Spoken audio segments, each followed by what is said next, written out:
वारकरी संप्रदायातील थोर महात्मे व महाराष्ट्रातील विचारवंतांची दुर्मिळ कीर्तने, प्रवचने, व्याख्याने ऐकण्यासाठी सुरेश महाराज सूळ या यूट्यूब चॅनलला अवश्य सबस्क्राईब करून बेल आयकॉन दाबा. भूत यज्ञ मग सर्वाभूती करुणा. ज्ञानोबा सांगतात, तोंड पाहुनी प्रकाशू न करी जेवी चंडांश. मी रात्रीच्या कीर्तनात सांगितलं, आत्ता तुम्हाला सांगतो की ज्ञानोबांच्या सोहळ्यामध्ये दुसऱ्या दिंडीतला मनुष्य आपल्या पंक्तीत बसू नये याची इतकी काटेकोर अंमलबजावणी केली जाते. आणि दिंडी उठून जाताना 20-20 किलोचा भात जाग्यावर ओतला जातो. आपण बघतो रोज. भाजीच्या बादल्याच्या बादल्या ओतून टाकतात लोक. शिऱ्याची घम्याच्या घम्याली पालती करतात. बाबा, माझ्यासारख्या माणसाला वाईट वाटतं. मला खरंच सांगू, अन्नाची किंमत कळायला पाहिजे. माझ्या शेजारी बसून कुणी ताटात हात धुतला तर मला राग येतो. माझ्या शेजारी बसून ताट स्वच्छ केलं पाहिजे, स्वच्छ, पूर्ण स्वच्छ धुतल्यासारखं. मग लोकांनी युक्तिवाद काय केलं? लोक म्हणतात, हे ताट खरकट राहिल्याशिवाय पशुपक्ष्यांना कसं मिळणार नाही? तुझ्या घरातलं घाल, मग तुझ्या घरातलं घाल, मग बाता कर. लक्षात ठेवा, दुसऱ्याचं अन्न नव्हे. आमच्या गुरुजींची आवडती ओवी बुवा, आमच्या गुरुजींची अति आवडती ओवी. प्रत्येक प्रवचनात एकदा दोनदा ही ओवी येणार. आपण यथेच्छ खाणे, उरले अन्न दुसऱ्यास देणे, परिवाया दवडणे हा धर्म नव्हे. समर्थांची ओवी. आपण यथेच्छ खाणे, पाहिजे तेवढं आपण खावं, राहिलेलं अन्न दुसऱ्यास देणं, पण त्या ताटात खरकट्यात हात धुणं हा धर्म नव्हे. त्या ताटामध्ये खरकटं ठेवून हात धुवायला याला धर्म म्हणतात. लक्षात ठेवा. महाराज लोकांनी काही गोष्टी शिकल्या पाहिजेत. मी काही महाराजांच्या शेजारी बसून जेवलो, निम्म्या ताटात हात धुतात. मला वाईट वाटलं. त्यांना बोलण्याचं धाडस मला होत नाही. धाडस नाही त्याला बोलण्याचं, पण आपल्याला आवडलं नाही. बरं, पंढरपूरचा विषय सांगायच नको. पंढरपूरचे लोक मुद्दाम हात धुतात. काय शास्त्र मुद्दाम? काय तुमच्यापासून समाजाने काहीतरी घेतलं पाहिजे का नको? आम्ही काहीतरी आदर्श तुमचा घ्यायला नको तुमचा? अजिबात. सर्वाभूती करुणा. एका बाजूला पाठीच्या पाट्यांना आपण ढकलून देतो आणि दुसऱ्या बाजूला दुसऱ्या दिंडीतला एखादा वारकरी आपण बसून देत. तर बसू दे ना, बसू दे. काय बिघडते? काय अडचण काय त्याच्यामध्ये? असो, हे चिपैचवते स्थान साधितो सज्जन विरळा कोणी, त्याचेने दर्शने जळती पापराशी, तो सर्वात तीर्थासी तीर्थरूप. 4 स्नानं सांगितली. मी यामध्ये तुमचा जास्त वेळ घेतला. 5वे स्नान काया ब्राह्मण हो. उदकानं आंघोळ करणं हे 5वं स्नान आहे. ते लौकिक स्नान आहे हो. करणे ते आंघोळी लौकिका. 5वे स्नान काया प्रक्षाळावी जळी, करणे ते आंघोळी लौकिकार्थ. कामक्रोध. बरोबर. धम्म मत तर हे दोष दुर्द देहा माझी, विवेक वैराग्य धरावे मानसी. विवेक धरावं, वैराग्य धरावं, अखंड संताशी शरण जावे. अनंत जन्माचे हेची प्रायश्चित्त. ब्राह्मणाने प्रायश्चित सांगितलेलं आहे. भगवंतानी प्रायश्चिताला उत्तर दिलेलं आहे. ज्याचे वाचे नित्य रामकृष्ण. शांती क्षमा दया निजबोध निवृत्ती, अखंड खेळती दयापाशी. अशी शांती क्षमा दया निजबोध निवृत्ती हे सगळे दैवी संपत्तीचे गुण ज्या नामदेवाजवळ अखंड खेळतात, अखंड खेळतील तो एक संसारी धन्यशिंपी नामा. आवडता माझे जीवन. आम्हाला नामा आवडतो का? तर तो मूर्तिमंत प्रायश्चित्ताचं स्वरूप आहे देवा. बस, आता काय सांगू आणखी. ब्राह्मणच होते म्हणले, आम्हाला हा शाब्दिक छल आवडत नाही. नका आवडत. चला, भगवंतांनी त्यांच्या समाधानासाठी प्रायश्चित घेतलं. प्रार्थनी सगळे का बोले बोळ फेडाव संदेव वासनेचा. चला जाऊया गंगेला. स्नानविधी लागे जावे संतांचे न्यागे तुम्ही. भगवान निघाले. ब्राह्मणांच्यासाठी निघाले. सकळ संत भारू सहित शारंग धरू पाटी दळबारू ब्राह्मणांचा, आले चंद्रबागे हरनामे गर्जत, केला प्रणिपात पुंडलिकासी, प्रक्षाळून चरण केला प्राणायाम, बाप सकळ धर्मजनित असे, समस्त द्विज कला करून प्रदक्षिणा आरंभिले स्नानविधी देवी. भगवंतांनी स्नानविधीला सुरुवात केली. नामदाराय वर्णन करतात, भगवंताचे कुरळे केस आहेत, चाचर कुरळ केस रोळती पाठीवरी, पितांबरधारी श्यामतनू, सुंदर कमळाने मुखप्रभाराशी, ते ध्यान मानसनकाधिका. ब्राह्मणांनी जेवढं सांगितलं होतं तेवढं भगवंतांनी सगळं केलं. गोमय मृत्तिका नोन्या देखा, गाईचं शेण आणलं.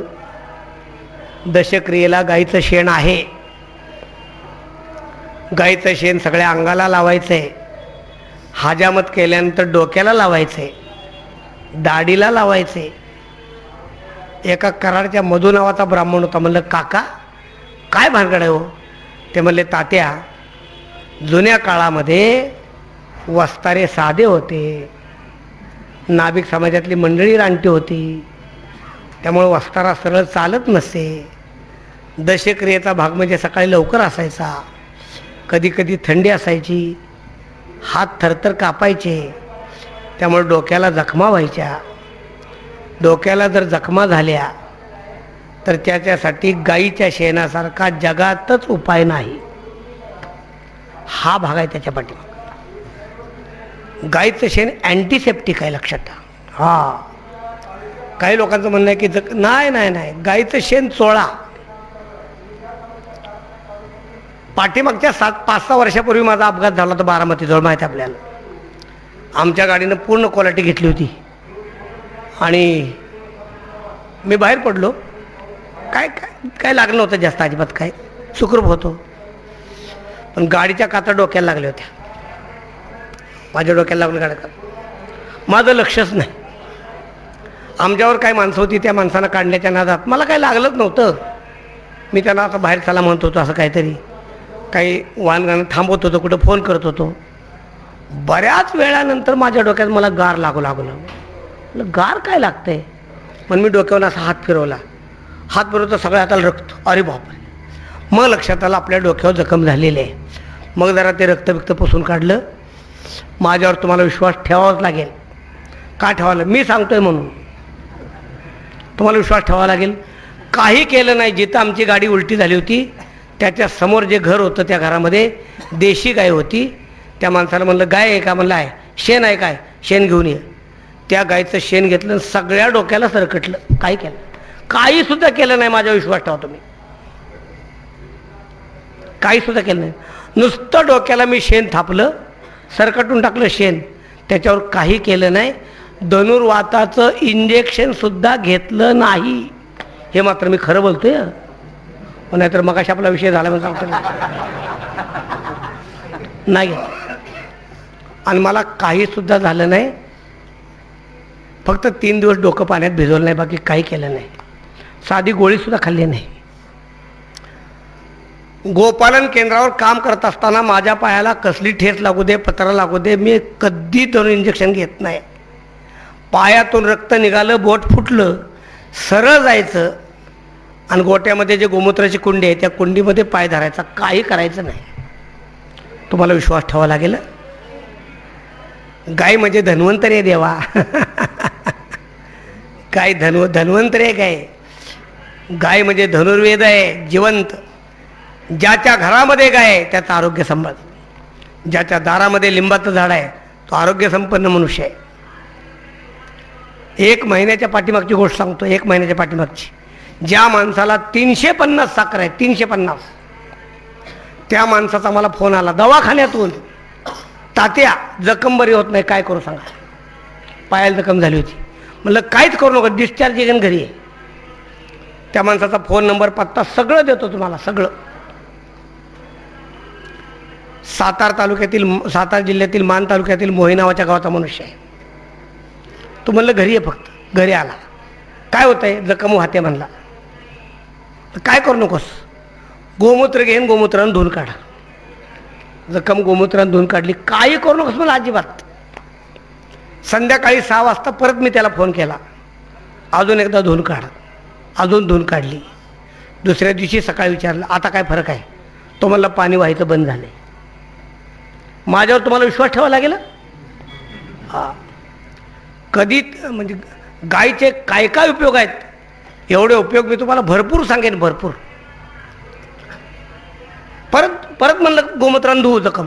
परत गोमूत्रानं जखम धुतली आणि त्याला सांगितलं, लिंबाच्या झाडाचा साल काढ, ती साल बारके तुकडे करून मिक्सरमध्ये घाल, मिक्सरमध्ये त्याचं चूर्ण कर, ते चूर्ण धोत्रानं गाळून घे आणि तेवढी पावडर त्या जखमेवर थापून टाक, काही करू नकोस. त्यानं तेवढं काम केलं. दुसऱ्या दिवशी सकाळी तर संध्याकाळी 4 वाजता त्याला फोन केला. तो म्हणला, जखम सुकली. म्हणलं आता काहीच करायचं नाही, आता काहीच उद्या सकाळपासून एकच उद्योग, त्या पावडर जे आपण लावलेले आहे ना त्याच्यावर फक्त गोमूत्र मारायचं, बाकी काही करायचं नाही. आणि ह्याच्यानंतर प्रॉब्लेम आला तर मला फोन कर, नाही तर करू नकोस. त्यानं मला फोनच केला नाही. 4 दिवसानंतर मी त्याला फोन केला. म्हणलं तुम्ही फोन केला नाही. म्हणलं प्रॉब्लेमच संपला तर फोन करायचे कारण काय? म्हणून गाईचं महत्त्व लक्षात घ्या. जाऊ द्या, मी तुम्हाला जाता जाता सांगितलं आहे ना, तर गोमय मृत्तिका, आपल्या दशेकरेवेदेला गाईचं शेण काय त्याचं मी तुम्हाला कारण सांगतो. हे की त्या ज्या जखमा होतात ना, त्या जखमाने आपल्याला सेप्टिक होतं, ते सेप्टिक होऊ नये म्हणून गाईचं शेण आहे. ब्राह्मण मूर्ख आहेत म्हणून गाईचं शेण नाही. प्रक्षाळुनी उदकामेद मंत्रे, करोनी प्रयोग सारेले स्नान, केला परिधान सोनसळा, ब्राह्मणांचे तीर्थमस्तकी वंदले, अभिवंदन केले असा.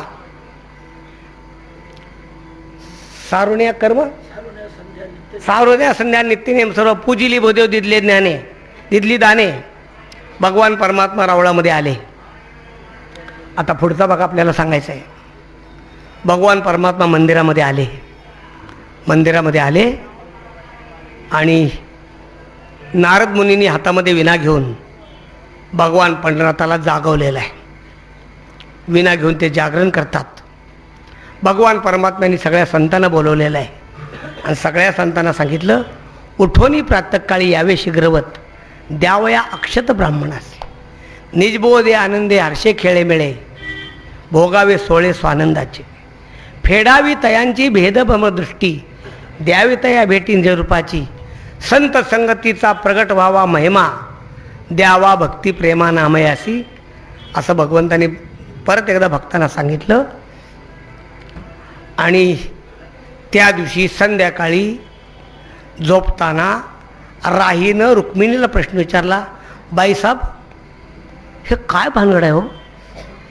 निज गुज राही रुक्माईसी पुसे, न धर्वे मत हासे नवल वाटे. अरे हसण्यासारखंच आहे ना. काय हसण्यासारखं आहे? पांडुरंगाने प्रायश्चित्त घेतलं. हे काय प्रायश्चित्त हो? आता दृष्टांत आहे का? राही सांगते, बाईसाहेब सूर्याजवळ अंधार असतो का हो कधी?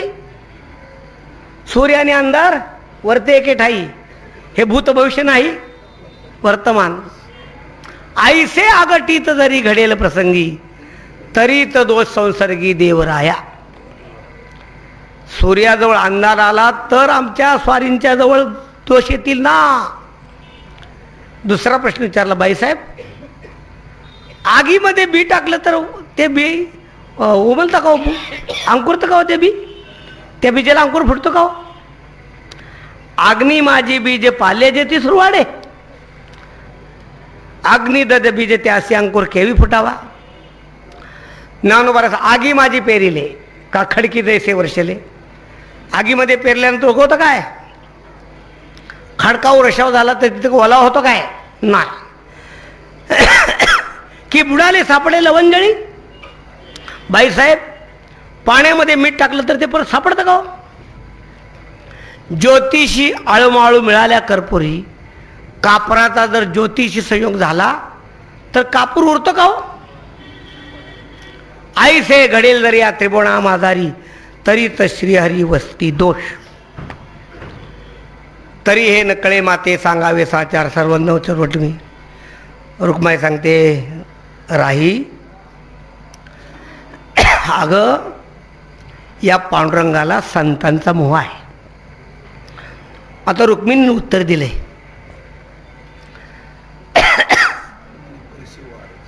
रुक्मिणी म्हणे ऐक बाई, सांगेन सकाळचे वर्म तूच अनाथा माहेर एक चक्रवाणी बहुदिना लोगन लोपापर म्हणून दिला देव नाम्याचे लोभे कर्मे शुभाष. अगं हा स्वतः अशीत मलिन झालेला नाही ग. नामदेवरायांचा महिमा वाढवायचा आहे म्हणून नामदेवरायांचा महिमा वाढवायचा आहे म्हणून पांडुरंगाने प्रायश्चित्त घेतलेलं आहे. रुक्मिणी सांगते,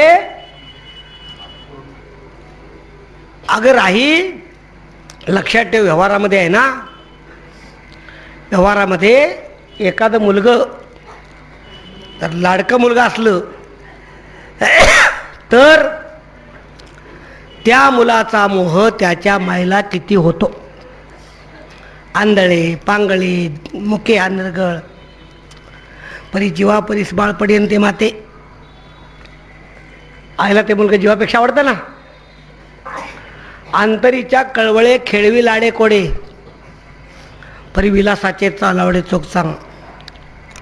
आपल्या मुलाला खेळवते, दुसऱ्याचं किती चांगलं असलं तर त्याला चांगलं म्हणणार नाही कधीच बाय, प्रश्नच नाही. मग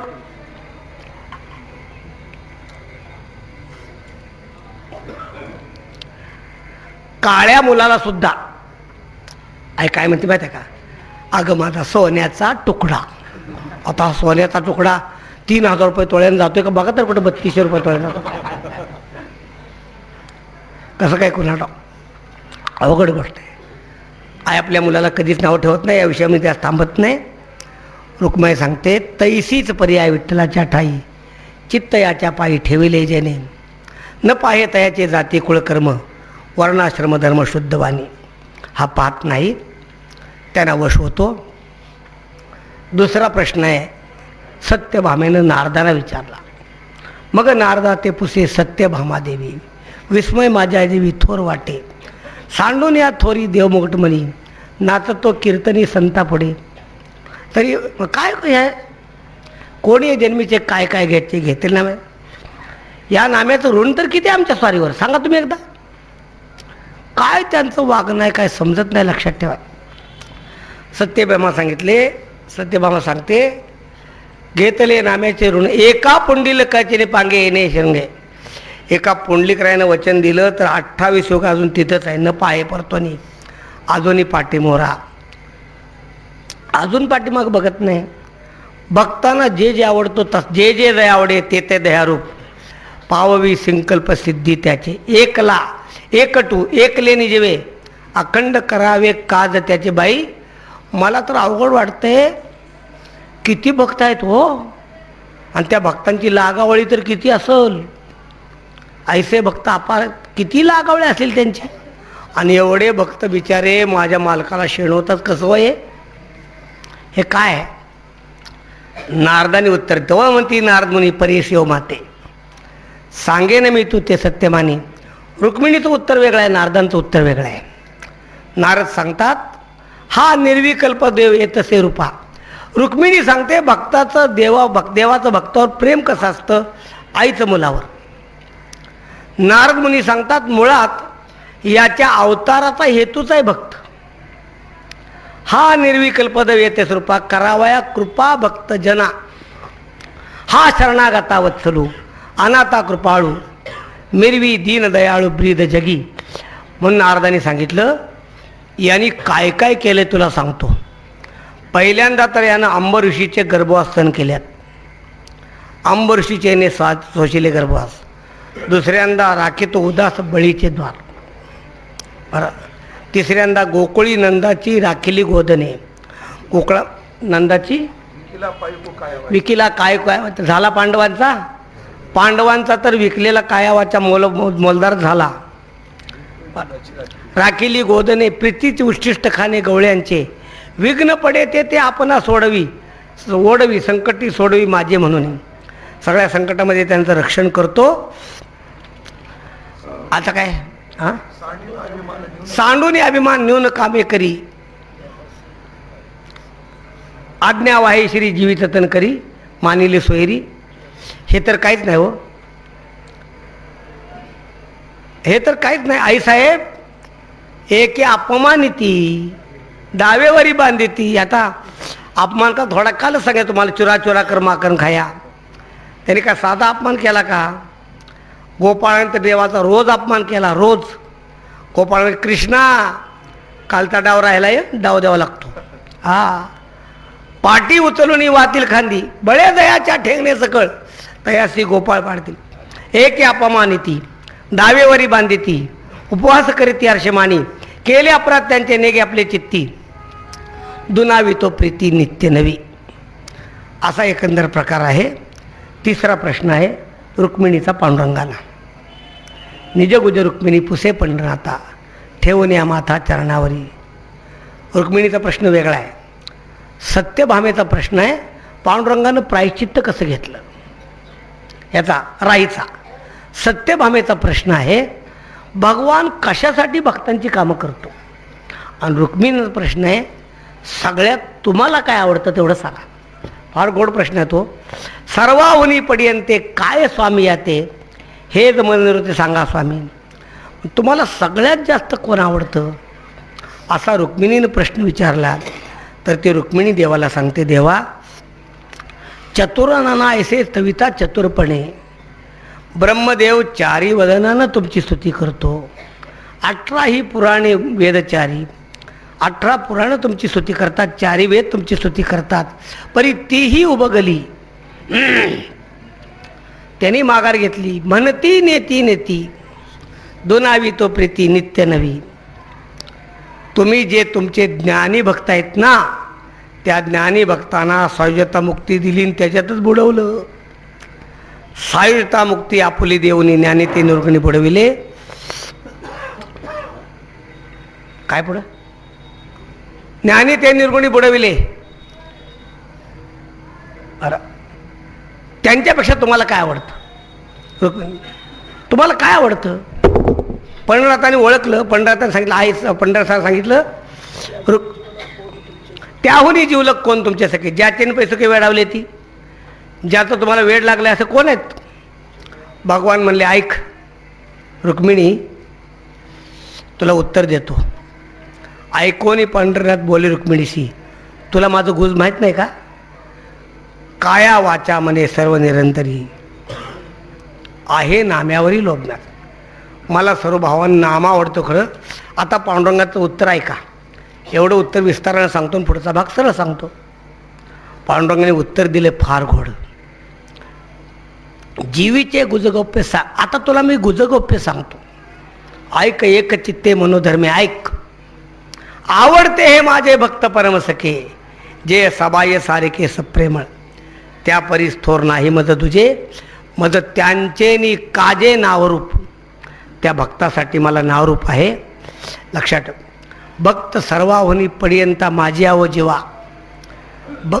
भक्त सगळ्यापेक्षा मला जास्त आवडत आहे. तो इथे काय आवडतं ना?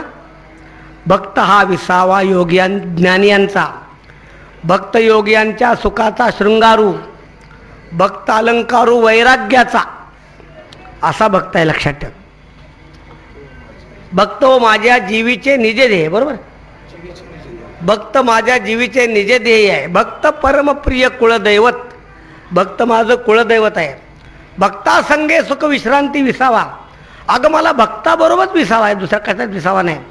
आता आळंदीत सांगायची आवश्यकताच नाही. नामा म्हणे देवा विश्रांती घ्यावया कल्पवरी. भक्त माझे सर्व, भक्त माझा ठेवा सर्व धन. बरा, भक्त माझ्या भाग्याचे भूषण, भक्त ती निदान निक्षेपीचे, भक्त यश कीर्ती, भक्त सुखमूर्ती, भेटे तरी पूर्ती सकळ काम. भगवान सांगतात रुक्मिणी तुला खरं सांगतो, माझ्या भक्तासारखा उदारच कोण नाही. धर्म अर्थ काम मोक्ष मुक्तिचारी, नेता धरी न धरी करी भक्त माझा. भक्त न मागे काही न गली, माझं उनी उदार भक्त माझा. मजा आणि भक्ता नाही वेगळी. भक्तांना घ्यावे सर्व सुख भक्ते माझे. आता भक्तानं काय घ्यावं? भक्त भाग्यवान आहेत. भक्ते नाम घ्यावे, भक्ते रूप घ्यावे, भक्ते मुख पाहावे घडेवळे. भक्ते हृदय माझे चिंतावे चरण, द्यावे आलिंगन भक्ते मज. हे सगळं भक्त करतात. रुक्मिणी, बाकीच्यांनी उत्तम दिलेले पदार्थ सुद्धा मला आवडत नाही, पण माझ्या भक्तांनी साधं दिलं तरी पत्र पुष्प फळ जळते सर्वावे, भक्तांचे मज व्हावे भलं तैसे. कसलं असेल तसं बा, जे असेल तसं. एका गोपाळानं आपल्या तोंडामध्ये ताक घेतलं आणि ते ताक त्याच्या लक्षात आलं आपण कन्हैयाला देऊया, पण तोंडातूनच ताक घेऊन कन्हैयाला द्यायला आला. त्यानं कन्हैयाला सांगितलं तुझ्या तोंडात ताक ओतायचं आहे. खरं आहे का हे? तोंडामध्ये ताक आहे ना.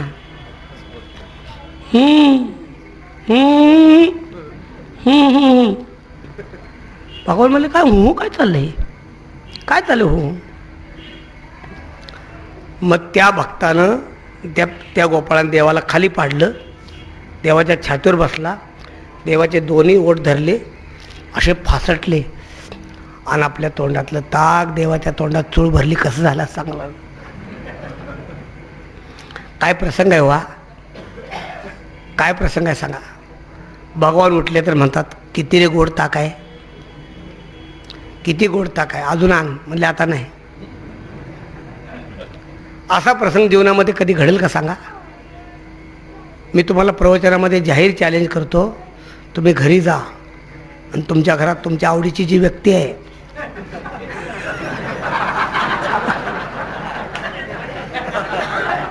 तोंडामध्ये चहा घेऊ नका, कारण आपल्या चहा चालत नाही आपल्याला. तोंडामध्ये दूध घ्या आणि तुमच्या आवडत्या व्यक्तीच्या तोंडामध्ये त्या दुधाची चूळ भरा आणि कशी कानपाडीत दिली ती मला येऊन सांगू नका. भक्तांचे मज व्हावे भलं तैसे. बस भक्ताचे मज पडिये सर्व मत. भगवान करा रुक्मिणी आता तुझं काय म्हण. तरी मी भक्ताचा, अगं मी भक्तांचा आहे की भक्त आमुचे. होय निजाचे एकमेक म्हणून नामयाचे अर्थ थोर, जवळ न जावा दूर कोठे. हे 3 प्रश्न फार गोड आहेत, पण त्या 3 प्रश्नाचा विस्तार थोडासा केला आणि पंचविध जे स्नान आहेत त्याचा थोडासा विस्तार केला. पुढचाही भाग सर्व अतिशय चांगला आहे, पण हे तीर्थावळी प्रकरण आहे. पहिल्या दिवशी मी तुम्हाला सांगितलं की हे याचा सारांश काय तो तुम्हाला सांगण्यासाठी, म्हणून पुढचा भाग मी धावता सांगतो. भगवान परमात्म्यांनी परत सांगितलं रुक्मिणीला, रुक्मिणी परत एकदा होऊन जाऊ दे, चल परत बामण जेवायला बोलू. चला दुसऱ्यांदा ब्राह्मणांना परत जेवायला बोलवलं. सांगितलं की बा मागच्यासारखी चूक होणार नाही बरं का, मागच्यासारखी चूक होणार नाही. मागच्या वेळेला तुम्ही अगोदर जेवला, भक्त नंतर जेवले, आता त्यांना अगोदर घालतो मग तुमचा नंबर राहतो. चला प्रश्न. ब्राह्मणांना माहीतच नाही, म्हणजे पाठीमागचं सगळं सोडून द्या. दुसऱ्यांदा ब्राह्मण आले तर ब्राह्मण यायच्या अगोदरच भक्त आले. बोला आता काय अवघडच आहे का नाही सगळं. ब्राह्मण जेव्हा भगवंताकडे गेले तेव्हा पाहिलं तर तिथं सगळे भक्त आले होते.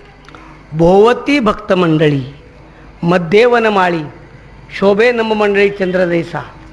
आता अवघडच आहे. तिथलं वर्णन असं आहे, सकळामुखी कवळ देत असे निज करे. इथं ब्राह्मणांच्या बैठकीत नाम्याच्याच मुखात घातलं होतं. आता सगळे निवृत्ती ज्ञानेश्वर सोपान खेचर सगळ्यांच्या मुखामध्ये घालतो आणि त्यांच्या तोंडातून पडलेलं खरकट रुमालानं नव्हे, उच्चिष्ट पितांबरे सावरितो. पितांबरानं त्यांचं पडलेलं खरकट सावरत होता. त्या सुखाचा पारू देखोनी वैकुंठी होती लुलमिटी सुरवरांची. बापरे, आकाशामध्ये देव जमलेले आहेत आणि ते पाहतायत लाळ घोटून. काय हे काय आहे, अरे कसलं भाग्य नाम्याचं आहे बरं. अवघड आहे, हा योग कसला आहे, अवघड आहे. आणि हे सगळं पाहिल्यानंतर ब्राह्मणांच्या लक्षात आलं आपण प्रायश्चित्त दिलं कुणाला. आपण ब्रह्माला प्रायश्चित्त देऊन बसलोय हो. बरं, नाही असे आप नाही असे पण नाही याच्या जातीकुळ षडमार्ग संबंध याचे ठाई विकल्पाचे नाही वळण कदा. असा भगवान परमात्मा. आपण भगवान परमात्म्याला आपण प्रायश्चित्त दिलं असं आहे.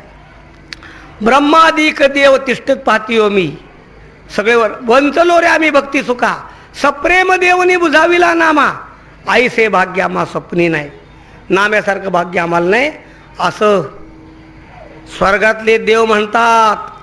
त्या देवांची पुष्पवृष्टी पाहिली, तो हलकल्लोळ पाहिला आणि पंढरातले सगळे ब्राह्मण भानावर आले.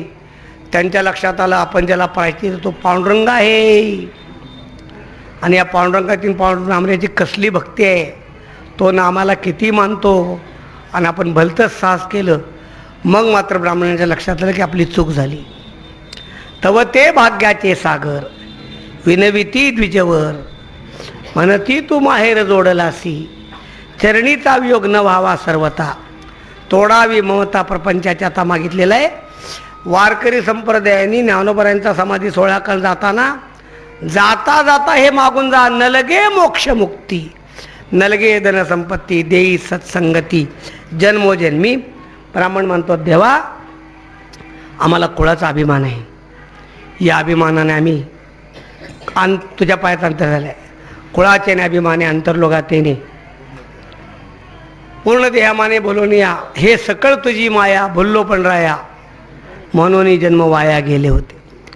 आमचा अपराध झाला, अपराधाच्या कोडी घडल्या पै आमते, निषेधिले तू ते मायबापा, परित्वा दिनाना ते ब्रीद स्वार्थ केले, आम्हा तारियले पतितासी. आता दुसरं काही मागणं नाही, आता एकच मागणं आहे की या संताची संगतच आम्हाला घडावी.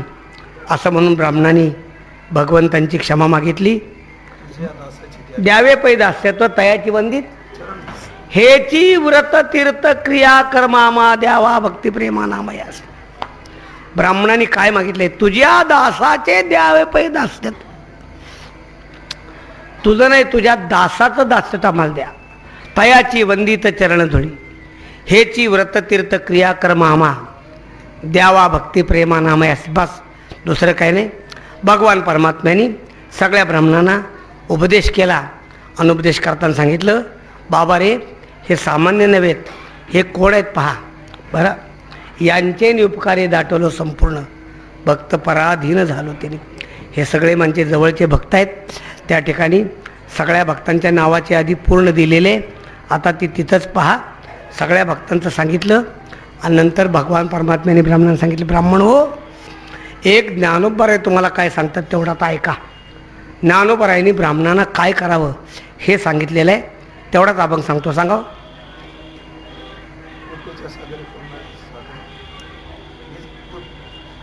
काय म्हणतो? हां तो तो तो तो सुरुवात काय, कृपेच्या सागरे भक्तजन करुणा करे, देवनी आलिंगन करे, निविले ते सर्व ज्ञानांचा राहो, आत्मा ज्ञान देव सांगेल उपाओ, अनुभव तुम्हाला अनुभव सांगेल. धरा हे ज्ञानोबराय सांगतात ते ऐका. आता ज्ञानोबराय काय सांगतात, चष्मा द्या आता जरा. ज्ञानोबराय काय सांगतात, ज्ञानोबराय सांगतात काय केलं पाहिजे. बस आता हे एवढं ऐका. ज्ञानोबराय सांगतात नलगे तीर्थाटन. आता हे सगळे नाही ऐकायचे, तीर्थाटनाची आवश्यकता नाही. काया क्लेश दान, कायाला क्लेश देऊ नका, कायाला क्लेश देण्याचे वेळ संपले आता. नलगे अनुष्ठान करणे बहु, फार अनुष्ठान करू नका. नलगती सायास करणे उपवास, धरावा विश्वास, भक्त संतांच्या संगतीमध्ये विश्वास धरा. नलगे वज्रासनी, आता वज्रासन कुठं बसताय कुणाला ठाऊक. बैसावे नेहटी, नलगे गिरी कपाटे वद्ध करणे वास, डोंगर गुहेमध्ये जाण्याची आवश्यकता नाही. नलगे उग्र जप, जास्त तप करू नका. नाना मंत्र जप, नाना मंत्राची आवश्यकता नाही. बेने जाय पाप संत संगे, फक्त संतांच्या संगतीनं भीतीनंच पाप जातं. नलगे भस्म उधळणे, आता भस्माचा आविर्भाव नको आहे. वाहने जटाचार, आता जटा वाढवू नका. न घालावा पसार लोकाचारी, लोकामध्ये पसारा घालून आपलं काय दाखवू नका. फक्त एकच काम करा, सर्वभूती करुणा जिवे नामस्मृती. सर्वांच्या ठिकाणी करुणा ठेवा, जिवेच्या ठिकाणी नामोच्चार ठेवा. मन निवृत्ती आपोआप, मन निवृत्ती मार्गाला आपोआप येतो बाबा. क्रिया कर्म धर्म प्रेमेविन खटपटा, या सगळ्या तीर्थावळीचा सारांश तो आहे. प्रेमाशिवाय बाकीचे केलेले सगळे क्रियाकर्म करिता आला वाटा दीर्घ दोषांचा. साधना वाचोनी मार्ग सोपा जाण, करावे कीर्तन रामकृष्ण. बस नुसतं रामकृष्ण हे कीर्तन करा. काय करा हे सांगितलं तर ऐका. सर्व काळ कथा करा, संताची संगती करा, वाचेन नामकीर्ती गा. हा वारकरी संप्रदायाचा सगळ्यात मोठा राजमार्ग, महामार्ग आहे, एक्सप्रेस हायवे आहे. तो हा राजमार्ग सर्वाहुनी चांग, सदा संतंग वाचे नाम. मनामध्ये संकल्प विश्वर धरू नका, संतांना शरण जा. ज्ञानोबराय सांगतात आता ऐका. पुढती सांगेन एक, सांगेन प्रत्यक्ष अनुभव सिद्ध. हा जो ग्रंथ आहे ना, या ग्रंथाची स्तुती पुढं केलेली आहे. ज्ञानोबरायांनी ग्रंथ समाप्त केलेला आहे. नामदेवराय सांगतात हा ग्रंथ म्हणजे काय का, वेदाचे हे सार. तीर्थावळीमध्ये वेदाचं सार आहे, वैराग्याचे जीवन आहे, चिदाकाशीची गुण परमगुज आहे, हे शुद्ध ज्ञान आहे, हे गुही आहे, मोक्षमुक्तीचं बीज आहे, सगळ्या मंत्रराज, सगळ्याच्या मंत्राच्या राजा असणारा असा मंगलनिधी आहे. हे नामदेवरायांच्या हृदयात होतं. नामदेवरायांनी ही कथा भूमंडळ प्रकट केली. काय ते विठ्ठल नाम साराचे सार. कलियुगावर सकळजना जे श्रवणाचे श्रवण, हा तीर्थावळी म्हणजे श्रवणाचे मननाचे मनन, जे का निधिध्यासन निधध्यासाचे, जे सकळ धर्मजनक. या तीर्थावळीमध्ये सगळ्या धर्माचा जन्म आहे. पवित्राचे पावन, जे का अधिष्ठान आनंदाचे, जे योगसिद्धीचे जीवन पियुष. अहो हे योगसिद्धीला सुद्धा जगवणारं हे अमृत आहे, जेने पूर्ण आयुष्य कामनेचे, पुण्य पावन देवा भक्ताचे सोळे, प्रत्यक्ष गळाळे आनंदाचे. याचं श्रवण करा, भक्तिभावे याचे करता श्रवण, मग नाही दर्शन गर्भवासा. म्हणून कीर्तन करावे आवडी, घ्यावी अर्थगोडी अनुभवे. नामदेवरायांनी आपल्या काव्याचं महत्त्व सांगताना सांगितलेलं आहे. याला प्राकृत काव्य म्हणू नका, नव्हे प्राकृत पाठांतर कवित्व, नुसतं कवित्व म्हणू नका. मी मगाशी अगोदर सांगितलं आपल्याला, ज्ञानोबराय सांगतात नामयाचे बोलणे नव्हे हे कवित्व, हा रसाद्भूत निरुपमू, हे कवित्व नव्हे, हा उपनिषदमतीतार्थ ब्रह्मरस आहे. हे उपनिषदाचं सार काढलेलं आहे. या ठिकाणी जाणीव शाणीव करायची नाही, न काय न पाहावी व्युत्पत्ता योग्यता उत्पत्तीची. हे सात्विकाचे धन आहेत. हे तीर्थावळीमध्ये सात्विकाचं धन आहे. या धनाचे भोगते कोण आहेत? संतजन आहेत. नामे देवे पूर्ण ग्रंथ केला. तीर्थावळी आपल्या पुढं मोडकी तोडकी सांगण्याचा प्रयत्न केलेला आहे. पांडुरंगभावानी कीर्तनात आपल्या फोनवर सांगितले, तात्या तुम्ही 4 दिवस तीर्थावळी सांगा. माझ्या जीवनात मला कधीतरी असं वाटत होतं की कधीतरी तीर्थावळीवर आपण प्रवचनं सलग करावीत. उलट पांडुरंगभावानी मला त्यानिमित्तानं चांगली संधी दिली की या ठिकाणी वैष्णव सदनच्या आवारामध्ये 4 दिवस नामदेवरायांच्या या सुंदर वाङ्मयावर बोलण्याचा प्रयत्न केला. तुम्हाला पहिले दिवशी सांगितलं याचं महत्त्व काय ते सांगा. याचं महत्त्व आहे, ज्ञानोबराय नामदेवराय एकत्र आले ना, हे काय हो? अरे ज्ञानोबराय आणि नामदेवराय एकत्र आले, यामध्येच वारकरी संप्रदायाचा एक प्रचंड गौरव आहे. लक्षात ठेवा, फार मोठा गौरव आहे हा. हे एकत्र आले त्याचा म्हणजे काय? मूर्तिमंत ज्ञान, ऐके ज्ञान चक्रवर्ती. मूर्तिमंत ज्ञान म्हणजे ज्ञानोबराय, आणि मूर्तिमंत प्रेम म्हणजे नामदेवराय. लक्षात ठेवा, आपल्या जीवनामध्ये उद्धार होण्यासाठी 2 गोष्टीची आवश्यकता आहे. एक म्हणजे देवाविषयीचं निरंतर प्रेम तुमच्या अंतःकरणात पाहिजे. निरंतर प्रेम. आपल्याकडे प्रेम नसतं बा. खरं सांगतो, आमचे गुरुजी सांगायचे, आपल्यावर, बायकोवर, मुलावर, सुनेवर, नातवावर, सुनेच्या वडिलावर, व्याह्यावर, मेहुण्यावर, बहिणीवर, दाजीवर, बाच्यावर, पुतण्यावर, परत ऑफिसातल्या साहेबावर,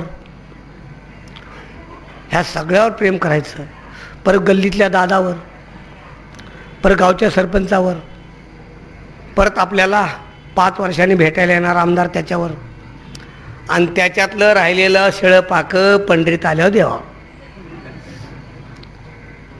भिकारी तुमच्या दारापुढे येतो ना, आई शिळपाकं काहीतरी वाढ म्हणतो ना, तसं आपण देवाला जे वाढतो ते शिळपाकं प्रेम आहे. लक्षात, खरं प्रेम नाही. खरं प्रेम नामदेवरांच्या भक्तीतून बघावं. खरं प्रेमाला मूर्तिमंत प्रेम आहे. वारकरी संप्रदाय प्रेम आणि ज्ञानाचा आविष्कार लक्षात ठेवा. बरं, आणखीन आम्हाला कोणी ज्ञान शिकवण्याचा प्रयत्न करू नये, आणखीन आम्हाला कोणी योग शिकवण्याचा प्रयत्न करू नये. लक्षात ठेवा. अरे वारकऱ्यांच्यासारखा योग कुणाकडे थोडं सांग. वारकऱ्याकडे केवढा योग आहे. तुम्ही कधीतरी रस्त्यावर जाऊन नाक धरून बसताय आणि प्राणायाम करताय ना. आम्ही एका भजनामध्ये 15-20 वेळा प्राणायाम करतो. माहिती आहे का तुम्हाला कधी? प्राणायाम म्हणजे तर काय सांगा बघू. प्राणायाम म्हणजे श्वास दीर्घ घेणं, याचा आहे ना प्राणायाम. यालाच तुम्ही प्राणायाम म्हणता ना. मग असले प्राणायाम आमचे एका कीर्तनात 7-8 होतात. माहिती आहे का तुम्हाला? एका कीर्तनामध्ये 7-8 प्राणायाम होतात. लक्षात ठेवा.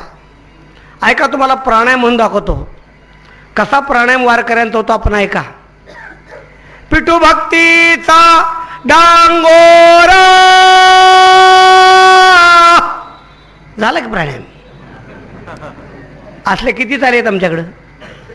किती चाले आहेत सांगा.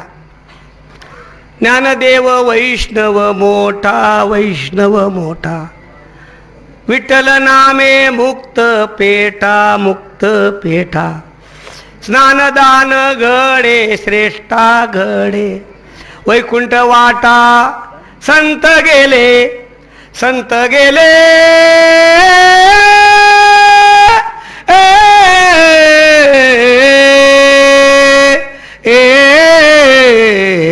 झाले का नाही 4 प्राणायाम? अरे एका चालीत 4 प्राणायाम होता. आम्हाला लक्षात येतात. आणि तू कुठं आम्हाला योग शिकवायला लागला? लक्षात ठेव. वारकरी संप्रदाय योगनिष्ठ आहे. हा संप्रदाय ज्ञाननिष्ठ आहे. हा संप्रदाय भावनिष्ठ आहे. हा संप्रदाय भक्तिनिष्ठ आहे. हा संप्रदाय प्रेमनिष्ठ आहे. आणि या सगळ्या संप्रदायाचं बीज ज्ञानोबराय नामदेवराय एकत्र आले 700 वर्षापूर्वी. त्याच्यामध्ये आहे. लक्षात. परत वारकरी संप्रदाय माझ्या सगळ्या लोकांना विनंती आहे की हरिभक्ती पारायणाने एकत्र या. आपण एकत्र येण्याची फार गरज आहे. फार गरज. लक्षात. जितकं आपण एकत्र येऊ तेवढं समाजामध्ये चांगलं चित्र दिसतं. चांगलं लक्षात ठेवा. पूर्वी असं होतं, बोलण्याची नाही आता देवाविन काही. आता बोलण्याची नाही. 2 साधू संत एका ठिकाणी आले की बोलण्याची नाही. देवाचा संबंध. एकमेकाशी बोलायचं सुद्धा नाही. बरं, बस. रस्त्यावरून गाड्या निघाल्या तर उमेश बुवांची गाडी पुण्याहून नगरला चाललेली असते, आमची गाडी नगरहून पुण्याला चाललेली असते. आमच्या दोघांची गाठ पडली की उमेश बुवा तात्या जय हरी. आम्ही इकडून सांगतो उमेश महाराज जय हरी. ह्या हाताचा अर्थ असतो लांबच असा, जवळ येऊ नका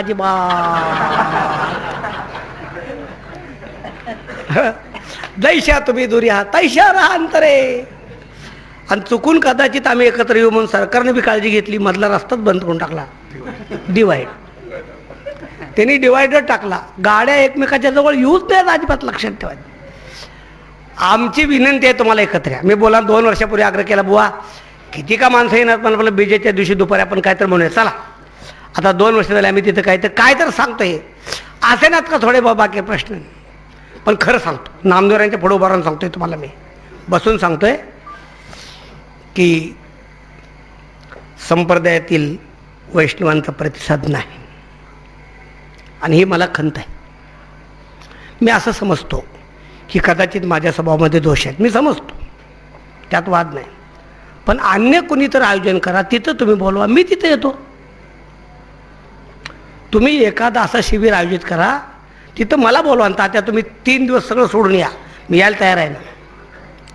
मागच्या वर्षी सगळ्या महाराष्ट्रापुढे मी याचना केली की कडे आयुष्यामध्ये न येणारा प्रसंग आलेला आहे निवृत्तीनाथाच्या दारात. चला सगळेजण जाऊया, सगळेजण चला. आणि करूया निवृत्तीनाथाचा गजर. तिथं सुद्धा कीर्तनकाराने आपला अहंकार शिल्लक ठेवला. काम म्हणजे आम्हाला बोलवलंच नाही. निवृत्तीनाथांच्यासाठी तुम्हाला बोलवलं पाहिजे. आम्ही शक्य असेल तेवढ्या सगळ्यांना प्रतिवाद करतो. ते तर काय दुर्दैव. मग निवृत्तीनाथांच्या सभामंडपामध्ये मी आणि पांडुरंग आम्ही दोघं एका ठिकाणी टाळ घेऊन शेजारी उभा राहत होतो, तेवढ्यामध्ये सुद्धा लोकांना केवढा मोठा संदेश जातो की बुवा हे कीर्तनकार एकत्र उभा राहतात. लक्षात ठेवा, हे खंत आहे. लक्षात ठेवा. आपण हे त्या साधू संतांनी काय कसं यांचा स्नेहसंबंध होता सांगा, किशी प्रेमळ होते. कल्पना करा, ज्ञानोबारायन जर आपल्या ज्ञानीपणाचा आग्रह धरला असता तर माझ्याकडे काय, मी कशाला पंढरपूरला जायचं. आणि पंढरपुरात गेल्यानंतर नामदेवराय जर म्हणले असतील कोण आळंदीचा ज्ञानोबा आलाय कोणाला ठाऊक, त्याच्यासाठी मी काय म्हणून सोडून जाऊ. नाही, ज्ञानोबारायांनी पंढरी सोडली, 2 वर्ष आळंदीला ज्ञानोबारायांच्या संगतीत राहिले. त्याच्यातून एक बोध आहे. लक्षात ठेवा, तो बोध हा आहे की भक्तीला ज्ञानाचा डोळा पाहिजे आणि ज्ञानाला भक्तीचा ओलावा पाहिजे. बस. राजस्थानमध्ये जे प्रकरण घडलं त्या प्रकरणामध्ये ज्ञानोबारांच्या लक्षात आलं की भक्ती श्रेष्ठ आहे, योग श्रेष्ठ नाही. योग एकाची ताण भागवू शकतो, भक्ती सगळ्यांची ताण भागवते. योगी एकटा जाऊन पाणी पिऊन येऊ शकतो, भक्त सगळ्या जगाला पाणी देतो. म्हणून आत्ता जो हा कलियुगातला जो समाज आहे, या कलियुगातल्या समाजाला योगाच्या आडामध्ये घालून उपयोगाचं नाही, त्याला भक्तीच्या गंगेमध्ये आणलं पाहिजे. आणि मग ज्ञानोबाराचा अभंग आहे कोणता, जाई न गे माय, त्याच्या अगोदरचा नाही. हा अभंग तीर्थावळीनंतरचा आहे. जाई न गे माय येत आहे पंढरपुरा, भेटे न माहेर आपोलिया, सकाळी गोत माझे पंढरीची जाण, बाप रखमादेव विठ्ठलाचे आण. आजही वारकरी संप्रदायामध्ये सदाचरणानं वागणारे महाराज भरपूर आहेत, भरपूर. असं समजण्याचं कारण नाही की आपलं आचरण चांगलं असतं.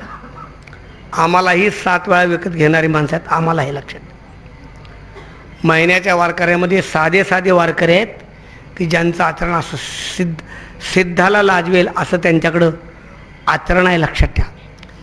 रोकडा दादातल्या मठातले एक नुसते यशवंत मामा आहेत, त्यांच्याकडे बघा काय अवस्था असेल प्रेमाची. लक्षात येतं. तुम्ही यशवंत मामाचा काकडा ऐकला नाही अजून? काकडा ऐकला पाहिजे, ह्याने ऐकलाय यशवंत मामाचा काकडा. एकटेच असतात, एकटे. आता ते चालू शकत नाहीत ना, मग त्या टेम्पोमध्ये असतात. टेम्पो म्हणजे गाडी नाही, 3 व्हीलर आहे. अजून बघा 3 व्हीलर, दिंडीचं डबडं आपलं 3 व्हीलर, त्याच्यात बसतात. मामान उभे राहतात. उठा पांडुरंगाचा दर्शन द्या सगळा,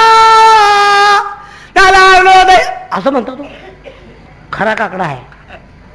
कधी बघा जाऊन केवढ्या प्रेमानं म्हणतात मामा. अशी किती माणसं आहेत हो, जी माणसं आज आहेत. लक्षात ठेवा. पण एक लक्षात ठेवा, हायवेवर चालणारे सगळे ड्रायव्हर दारुडे नसतात, काही चांगले सुद्धा असतात. संप्रदायामध्ये आचरण संपन्न जगणारे अशी माणसं, निष्ठावंत भरपूर माणसं आहेत. त्यांच्याकडे बघावं. संदीपन महाराज असतील, पांडुरंग बाबा असतील, माधव बाबा असतील, आणि किती तर लोक आहेत की जे लोक आपलं आचरण संपवून दोरीत जीवन आहे. प्रश्न त्यांच्याकडे भगवान आपलं जीवन जगावं. भगवान करो.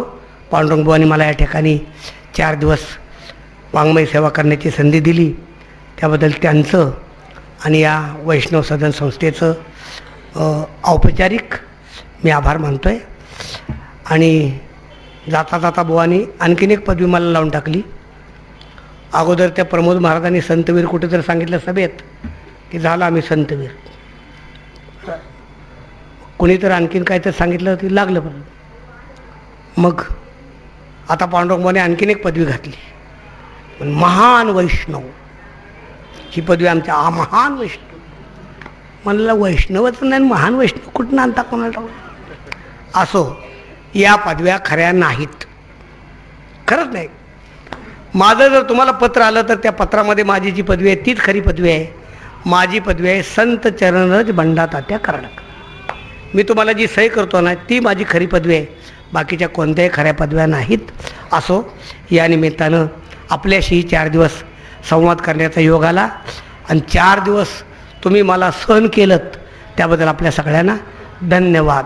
नामदेव जनाबाई, नामदेव जनाबाई, नामदेव जनाबाई, नामदेव नामदेव जनाबाई नामदेव जनाबाई